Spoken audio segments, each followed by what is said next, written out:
Good morning दोस्तों।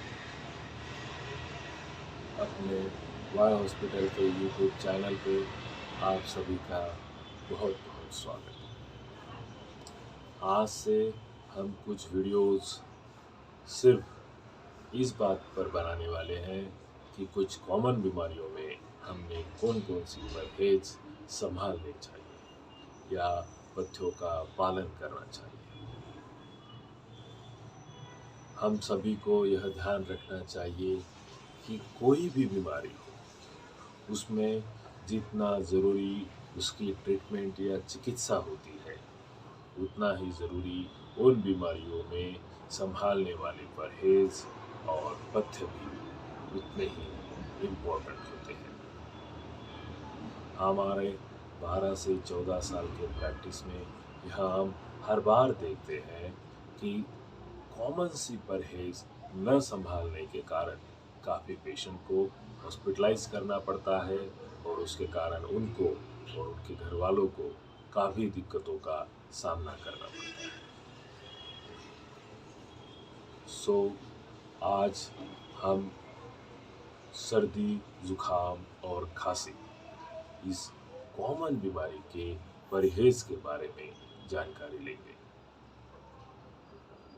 सबसे पहले तो आप सोचेंगे कि इतनी छोटी सी बीमारी के लिए क्या परहेज संभालने, लेकिन आप सब यह ध्यान में रखिए कि हमारे ओपीडी में कोई भी हॉस्पिटल के ओपीडी में आज भी करीबन 50% पेशेंट सिर्फ सर्दी, जुखाम, खांसी के होते हैं, जिसे हम कॉमन कोल्ड भी कहते हैं।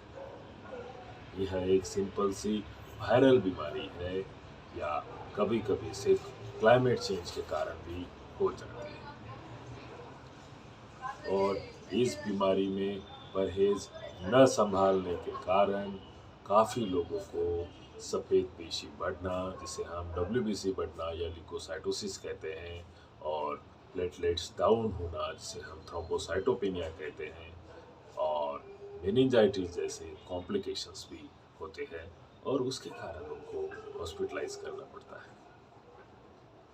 सो आज हम सर्दी, जुखाम, खांसी में संभालने वाले कॉमन 6 पथ्यों को जानेंगे। यह कॉमन है लेकिन काफ़ी इम्पोर्टेंट है। सबसे पहला पथ्य जो हमने सर्दी, जुखाम, खांसी होने के बाद संभालना चाहिए वह है मीठा खाना। जी हाँ, कोई भी मीठी चीज़, फिर वह पेड़ा हो, गुलाब जाम हो, रसगुल्ला हो, जलेबी हो, कोई भी मीठी चीज़ आप जब भी खाते हो तो उससे आपका छाती का कफ या बलगम और बढ़ जाता है, और कफ बढ़ने के कारण पेशेंट को ठीक होने में और ज़्यादा समय लगता है। कभी कभी कफ इतना बढ़ जाता है कि पेशेंट को निमोनिया होता है और उसको हॉस्पिटलाइज भी करना पड़ता है। इसलिए सर्दी, जुखाम, खांसी होने के बाद कोई भी मीठी चीज़ आपने नहीं खानी है। दूसरा मेन परहेज है खट्टा खाना। इमली, अचार, दही, ताक, छाछ, मट्ठा ऐसी काफ़ी खट्टी चीज़ें हैं जो आप अगर सर्दी, जुखाम होने के बाद या खांसी होने के बाद अगर खाते हैं तो आपकी परेशानियाँ और बढ़ जाती है। जो पेशेंट ठीक होने में 3 दिन का समय लगना चाहिए था, उनको 7 से 10 दिन में लग जाते हैं, और अगर कॉम्प्लिकेशंस होते हैं तो हॉस्पिटलाइज करने का भी काम पड़ता है। इसीलिए सर्दी, जुखाम, खांसी होने के बाद आपने खट्टी चीज़ों का सेवन नहीं करना चाहिए। तीसरा चीज़ जो हमें ध्यान में रखना चाहिए वह है ठंडी चीज़ें। ठंडा पानी, आइसक्रीम, कोल्ड ड्रिंक्स, फ्रिज का पानी, एसी या ठंडा क्लाइमेट, इन सारी चीज़ों में सर्दी, जुखाम और खांसी और बढ़ जाती है। इसीलिए सर्दी, जुखाम, खांसी होने के बाद ठंडी चीज़ों को हमें अवॉइड करना चाहिए। ठंडी चीज़ों के कारण कफ तो बढ़ता ही है, जुखाम भी बढ़ेगा, आपके टॉन्सिल्स भी बढ़ेंगे, आपकी गले की खराश भी बढ़ेगी, उससे आपका बुखार भी बढ़ेगा। इसीलिए सर्दी जुकाम खांसी होने के बाद ठंडा बिल्कुल नहीं खाना चाहिए, चाहे वो समर के दिन क्यों ना हो। लेकिन ठंडी चीज़ें सर्दी जुकाम खांसी में कंपल्सरी अवॉइड करनी चाहिए। चौथी चीज़ है तला हुआ खाना।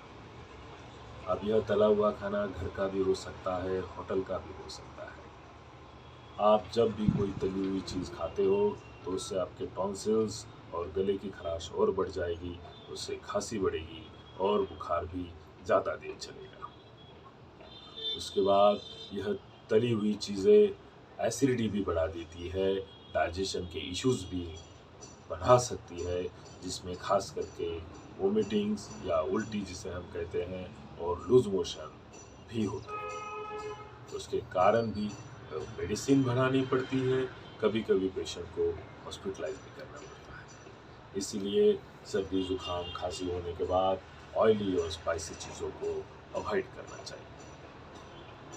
अब इसके बाद जो मेन दो चीज़ें मैं आपको बताऊंगा, इन दो चीज़ों के बारे में ज़्यादातर लोगों को मालूम ही नहीं है कि इनसे भी सर्दी जुकाम खांसी बढ़ती है। आप यह कह सकते हैं कि काफ़ी डॉक्टर्स को भी इन दो चीज़ों के बारे में एक तो मालूम नहीं है या उतना ध्यान इन चीज़ों के बारे में वो देते नहीं हैं। उसमें पहली चीज़ है दूध। जी हाँ, मिल्क। कोई भी दूध जब भी आप सर्दी जुकाम खांसी होने के बाद खाते हो या पीते हो तो उससे छाती का कफ और बलगम और बढ़ जाता है, जिसके कारण ठीक होने में ज़्यादा समय लगता है और अगर कहीं निमोनिया हुआ तो आपको एडमिट भी होना पड़ता है। अब प्रॉब्लम आता है छोटे बच्चों में। आजकल हम देखते हैं कि कुछ बच्चे सिर्फ दूध ही लेते हैं। तो सबसे पहली बात पेरेंट्स को यह ध्यान रखना चाहिए कि दूध यह पूर्ण अन्न नहीं है। दूध से बॉडी को हर वो चीज़ नहीं मिलती जो बॉडी को ज़रूरी है।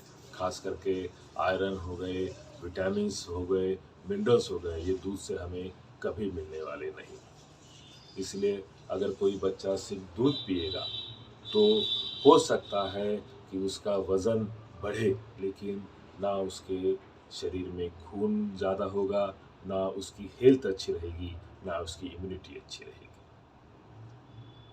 फिर भी ऐसे कुछ बच्चे जो सिर्फ दूध ही खाते पीते हैं, उनके लिए आप एक काम कर सकते हैं। ऐसे बच्चों को हल्दी वाला दूध खाने पीने में इस्तेमाल कर सकते हैं, जिससे उनका कफ या बलगम ज़्यादा ना बढ़े। और सबसे आखिरी और मेन चीज़ है फ्रूट्स, यानी फल। जी हाँ, आप जब भी कोई फल खाते हैं तो उससे सर्दी जुकाम खांसी और बढ़ेगी, क्योंकि हर फल एक तो मीठा होता है या तो खट्टा होता है। और मीठा होने के कारण छाती का कफ बढ़ेगा और खट्टा होने के कारण जुकाम, गले की खराश, टॉन्सिल्स और खांसी बढ़ेगी। इसीलिए सर्दी जुकाम खांसी होने में आपने कोई भी फल नहीं खाना चाहिए। सबसे अच्छी बात यह है कि एक ऐसा फ्रूट है जो आप सर्दी जुकाम खांसी के बाद भी खा सकते हैं, और वो है पपीता, या जिसे हम पपैया भी कहते हैं। जी हाँ, ये ऐसा फल है जो नेचुरली ही उष्ण गुणधर्म का होता है। इसके अंदर काफ़ी हीट होती है, इसलिए यह सर्दी जुकाम खांसी होने के बाद भी आप खा सकते हैं। काफ़ी लोगों को आजकल यह देखा गया है कि सर्दी जुकाम खांसी होने के बाद प्लेटलेट्स डाउन होना यह कॉमन इशू हो रहे हैं, और जिसके कारण पेशेंट को हॉस्पिटलाइज भी करना पड़ रहा है।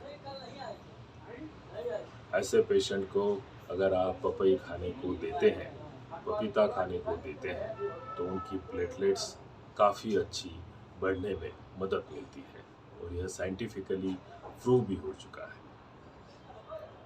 इसलिए आजकल काफ़ी फार्मा कंपनी पपया या पपीते की कैप्सूल्स, टैबलेट और अदर फॉर्म में मेडिसिन बना के मार्केट में ला चुकी है और डॉक्टर्स भी इन चीज़ों को प्रिस्क्राइब करते हैं।